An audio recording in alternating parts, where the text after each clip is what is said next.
Jangan lupa subscribe channel YouTube TVRI Bengkulu, like, komen, dan nyalakan notifikasinya.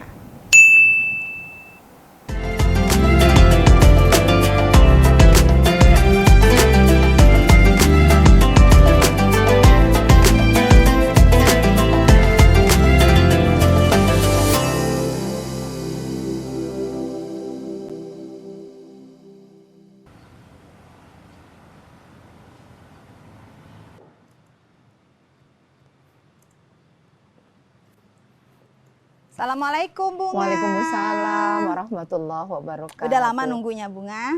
Alhamdulillah. Alhamdulillah sudah lama. Masya Allah. Iya. Ya Bunga, kita sapa pemirsa dulu ya kita hari ini. Ya pemirsa, Assalamualaikum warahmatullahi wabarakatuh. Apa kabar Anda pemirsa?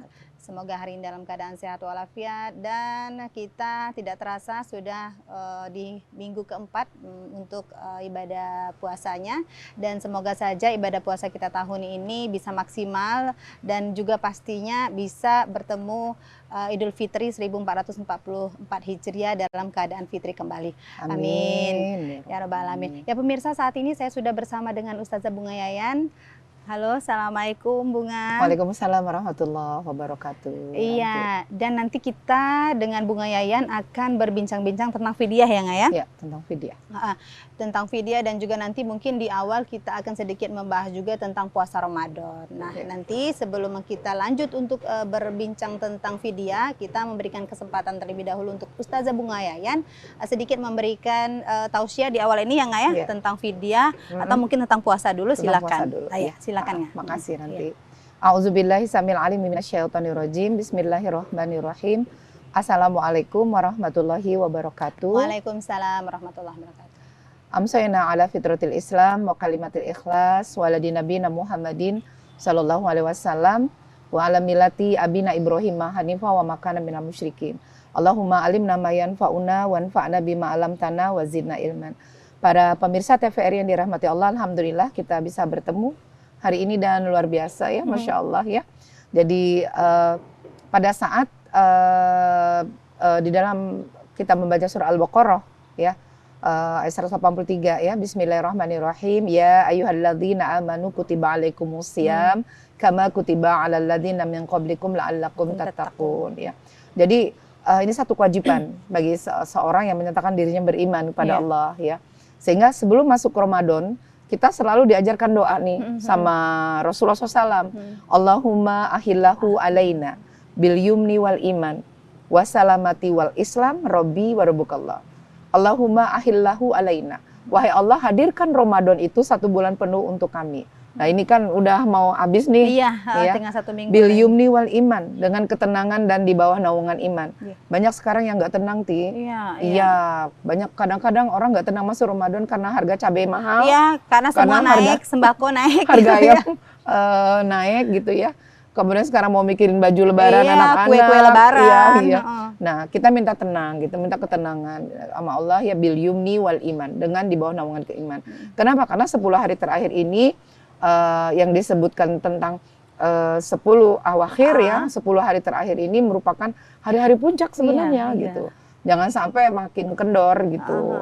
Ini kebanyakan makin kendor ya, Nga ya, sibuk sama kue lebaran aja softnya gitu. tambah maju. Iya. Ya, bukan maju ibadahnya, softnya yang maju. Nah, kemudian ada lagi wassalamati wal Islam. Kita mohon kepada Allah diberikan kesehatan dan di bawah naungan Islam. Dan Masya Allah, para pemirsa, kalau Allah kasih hujan selama 1 bulan, jangan cuma ngumpulin 1 gelas air. Hujan pahala luar biasa.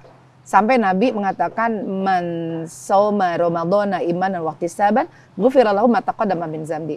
Barang siapa yang berpuasa di bulan suci Ramadan dengan iman dan ikhtisab, penuh harap-harap, niscaya dosa-dosa yang lalu diampuni. Ini puasanya. Kemudian ibadah malamnya, man qoma ramadhana imanan wa ihtisaban ghufira lahu ma taqaddama min dzambi. Barang siapa yang mendirikan ibadah di qiyam di malam-malam bulan suci Ramadan dengan iman dan ikhtisab, dengan penuh perhitungan, dosa-dosa yang lalu diampuni. Masya Allah. Belum lagi dapat Lailatul Qadar. Iya. Bagaimana disebutkan, barang siapa yang mendapatkan Lailatul Qadar, ya niscaya dosa-dosa yang lalu diampuni. Nah, sekarang kita lihat bahwa 10 hari terakhir Ramadan ini harusnya kita lebih genjot banyak ibadah kita, betul, gitu ya. Gitu. Kenapa? Karena banyak yang salah bakar, Ti. Karena Ramadan itu sebenarnya bakar dosa, bakar ya. dosa harusnya. Ini Sekarang bakar kue, brownies, brownies gitu. gitu ya. Bakar ini ya. Bakar duit, Bunga. Bakar duit. Beli baju baru gitu kan. Nah, kalau kita bicara tentang puasa Ramadan, ini sebenarnya bukanlah puasa pertama umat Islam, ya. Iya. Jadi ada puasa-puasa terdahulu, ya seperti puasa Daud gitu. Iya. Makanya ada kata-kata kama kutiba alal ladzina min qablikum la'allakum tattaqun. Ya, jadi ada loh puasa sebelum puasa Ramadan, puasa-puasa terdahulu. Nah, yang pertama ada puasa Nabi Daud. Iya. Nabi Daud alaihissalam sehari puasa, sehari enggak, sehari puasa, sehari enggak gitu. Ada lagi puasa Maryam. Nah, ada yang bertanya, puasa Maryam itu puasa apa sih? Puasa Maryam itu ini nazartu lirahmani sauma. Enggak makan, enggak minum, dan enggak bicara.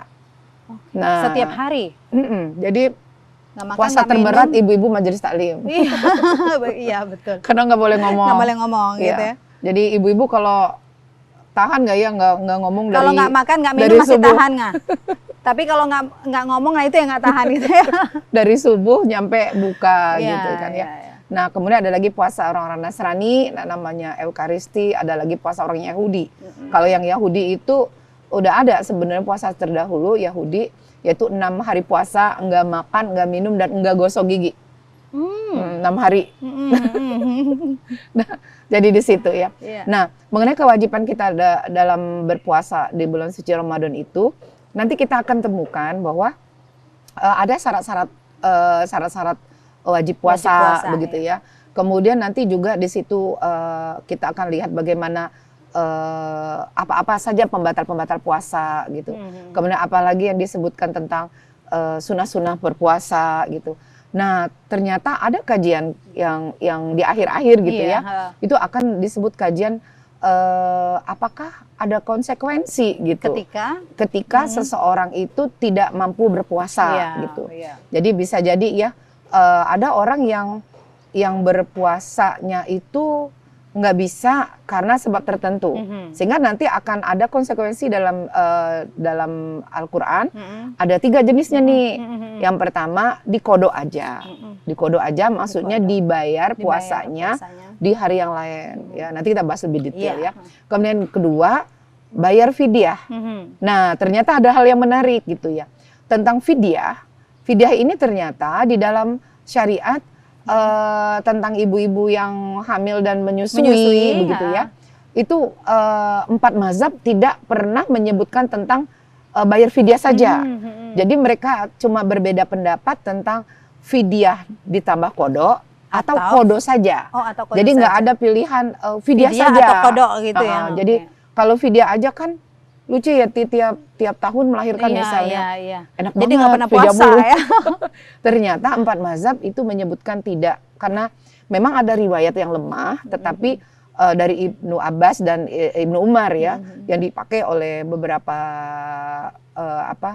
segelintir gitu ya, para ulama. Tetapi 4 mazhab karena ini riwayatnya lemah, nggak sepakat itu. Jadi nggak ada pada saat seseorang itu hamil atau menyusui itu cuma bayar fidyah saja. Nah gitu.